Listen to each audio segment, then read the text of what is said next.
which Zodiac Productions, its name's been changed since then. I'm not even sure what they call it now, but it's the largest music conglomerate in the world.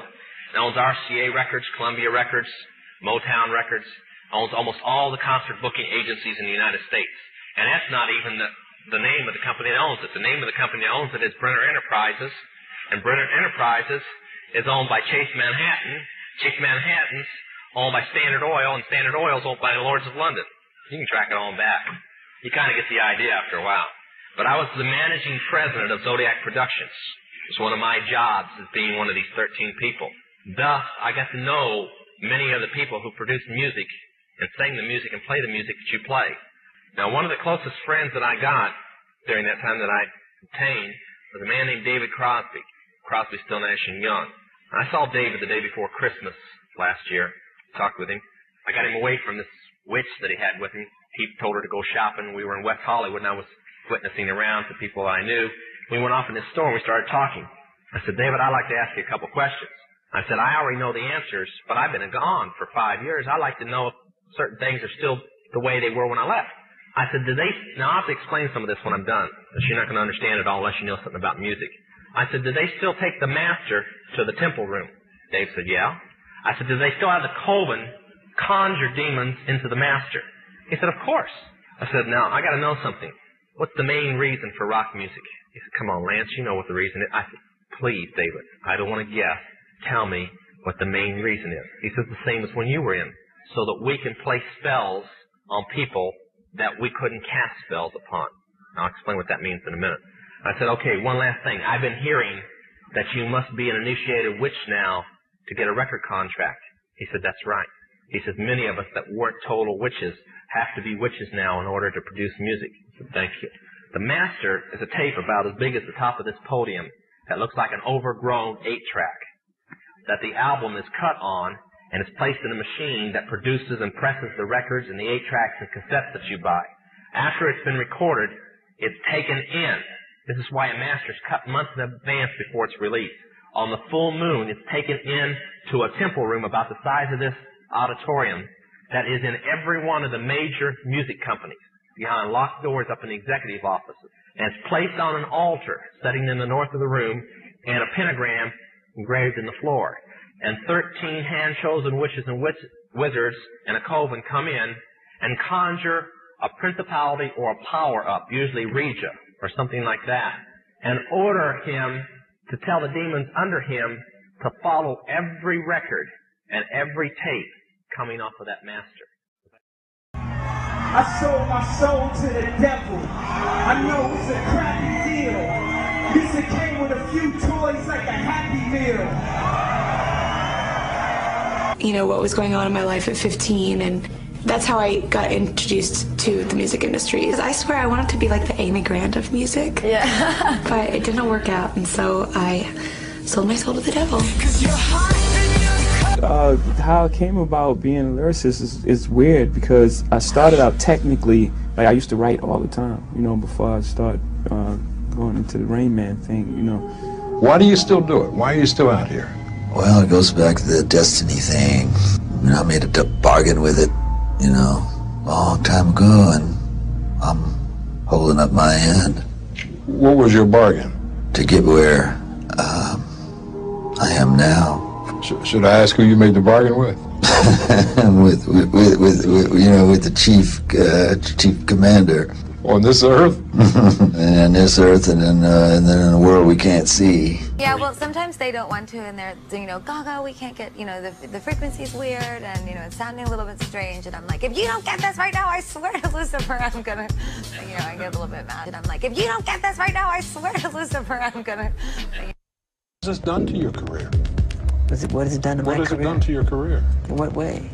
How has it impacted, you know, my touring, record album's sales? #1 all over the world. All over the world. America's the only one, because I don't want to say too much. But it's not #1 in the United States. It's conspiracy, yeah. I don't want to say too much. I'm done. I don't want to say much because I'm hurting. I'm really hurting. I had to ask some friends because I was hearing a lot about her, and so they told me, you know, who she was and what she was doing. And I come from the school that thought there's just some things that the that the public just shouldn't know. You know what I'm saying? Like, things that happen between two people, a wife and a husband, girl, I just don't think that it's for mass consumption. I just have always felt that way. And I just think that the whole idea of celebrity and fame has become really convoluted and, you know, kind of bastardized, like whereas fame used to be the byproduct of success, and now it's the ultimate goal. And if your ultimate goal is to be famous, then you're gonna do a lot to get there, like sign your name in blood in a contract with the devil. Like, you're gonna end up on a one-way street and it's going nowhere. Like, that's just the truth. I've seen so many people, like, forsake their moral code and their value systems just for a little bit of fame, and it's not worth it at the end of the day. It's really not worth it. Martin Lawrence is the guy that showed everybody you can make it from D.C. to Hollywood. And I had a personal stake in his success. Every time he did something, it made me feel inspired and really good. And he was always real nice to me. He'd sit me down, "What's going on with you, baby boy? What? We'd talk about comedy, whatever." And, you know, when we did Blue Streak, we were promoting it, and Martin had a stroke. He almost died. And then after that, I saw him, and I was like, "Oh, my God, Martin, are you okay?" And he said, "I got the best sleep I ever got in my life." That's how tough he is. So let me ask you this. What is happening in Hollywood that a guy that tough will be on the street waving a gun, screaming, "They are trying to kill me"? Yeah. What's going on? Why is Dave Chappelle going to Africa? Why does Mariah Carey make a $100 million deal and take her clothes off on TRL? A weak person cannot get to sit here and talk to you. Ain't no weak people talking to you. So what is happening in Hollywood? Nobody knows. The worst thing to call somebody is crazy, is dismissive. I don't understand this person, so they're crazy. That's bullshit. These people are not crazy. They're strong people. Maybe the environment is a little sick.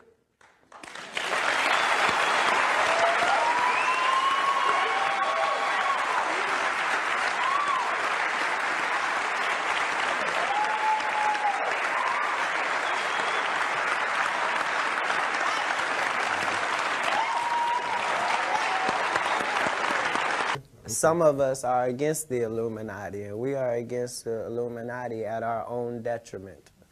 When people are against the Illuminati, then they get punched in the face all the time. The press hates them, and nobody likes them. End quote. We all love Dave Chappelle. Exactly. Dave Chappelle has never been a part of the Illuminati. They don't want him or me or people like us. Yeah. But now it's not necessary for us to stir up that hornet's nest unless we intend to get stung 1,000,000 times. I didn't understand that. They had to sting me 1,000,000 times. Right. I'm still not going to join, but I respect it a little more. All right. You're managed by the company, and this surprised me. I only found this out. You're managed by the company. You look after S Club 7. You used to look after the Spice Girls, Simon Fuller. Have they tried to mould you in any way, though, if people ask you to do things to change the way you look or speak or behave? Yeah, one of them tried to mold me into a big triangle shape, and I went, no. Nah, you know, I've got my own style. Would you like me to show them how the sign of the curse works? Sign completely of the curse? different. How does it go? No, not at you people out there in the audience, but this is the difference. Aim it toward Red China, would you? This is the sign of the horns, a curse sign, the two fingers extended. This way, spread apart for sort of shotgun blast, you know, all over.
I'm sorry.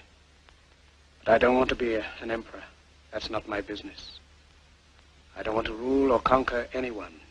I should like to help everyone if possible. Jew, Gentile, black man, white. We all want to help one another. Human beings are like that. We want to live by each other's happiness, not by each other's misery. We don't want to hate and despise one another. In this world there's room for everyone, and the good earth is rich and can provide for everyone. The way of life can be free and beautiful, but we have lost the way. Greed has poisoned men's souls, has barricaded the world with hate, has goose-stepped us into misery and bloodshed. We have developed speed, but we have shut ourselves in. Machinery that gives abundance has left us in want. Our knowledge has made us cynical, our cleverness hard and unkind. We think too much and feel too little. More than machinery, we need humanity. More than cleverness, we need kindness and gentleness. Without these qualities, life will be violent, and all will be lost. The aeroplane and the radio have brought us closer together.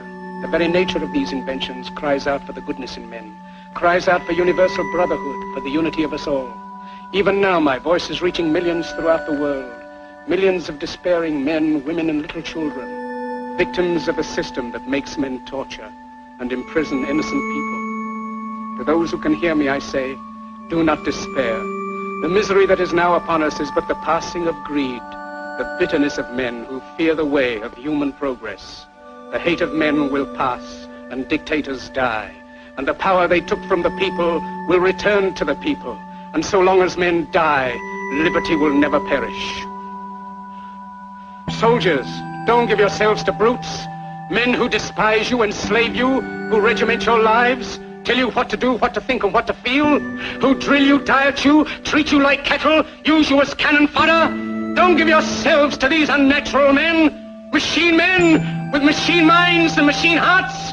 You are not machines, you are not cattle, you are men. You have the love of humanity in your hearts. You don't hate, only the unloved hate, the unloved and the unnatural. Soldiers, don't fight for slavery, fight for liberty. In the 17th chapter of St. Luke it is written, the kingdom of God is within man, not one man nor a group of men, but in all men, in you. You, the people, have the power to create machines, the power to create happiness. You, the people, have the power to make this life free and beautiful, to make this life a wonderful adventure. Then in the name of democracy, let us use that power. Let us all unite.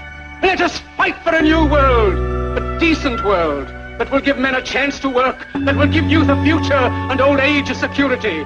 By the promise of these things, brutes have risen to power, but they lie. They do not fulfill that promise.